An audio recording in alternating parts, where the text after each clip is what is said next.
មួយឆ្នាំពិតជាលឿនមែនតាំងពីខ្ញុំចាប់ផ្ដើមចូលកាន់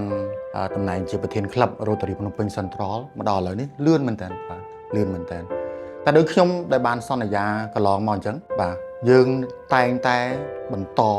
សកម្មភាពបម្រើសង្គមដែលបន្សល់ទុកពីលោកប្រធានក្លឹបអាណត្តិមុនក៏ដូចជាបង្កើតនៅគម្រោងថ្មីដើម្បីយើងបំពេញការងារជូនសង្គមរបស់យើង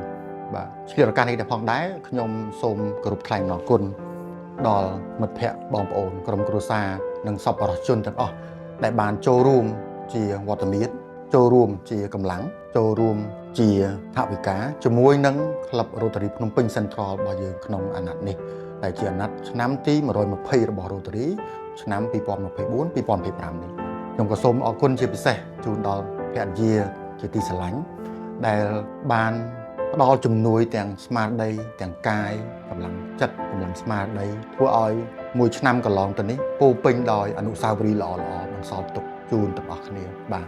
ជាថ្មីម្ដងទៀតទោះជាអាណត្តិរបស់ខ្ញុំត្រូវបានបញ្ចប់ក្តីសកម្មភាពបម្រើសង្គមរបស់ខ្ញុំនៅតែផ្ដល់ជំនួយជូនដល់លោកស្រីប្រធានក្លឹបអាណត្តិបន្ទាប់និងលោកប្រធានក្លឹបអាណត្តិបន្តបន្ទាប់ជានិច្ចសកម្មភាពរបស់យើងនឹងមិនបាត់បង់ឡើយខ្ញុំមានជំនឿខ្លួនឯងមួយខ្ញុំតែងតែនិយាយថាខ្ញុំកើតពីមាតុភូមិនេះខ្ញុំរៀនសូត្រចេះដឹងពីមាតុភូមិនេះខ្ញុំអាចប្រកបអាជីវកម្មប្រកបមុខរបរបំពេញតួនាទីការងាររបស់យើងនៅក្នុងសង្គមនេះហើយខ្ញុំត្រូវតែងតែមានបំណងតបស្នងជូនដល់មាតុភូមិរបស់យើងទៅដូចគ្នាបាទចូលរួមបម្រើសង្គមជាមួយគ្នាជាមួយនឹង Rotary តាក់ទងមកខ្ញុំបាទឬក៏តាក់ទងជាមួយនឹងសហការីរបស់យើងនៅ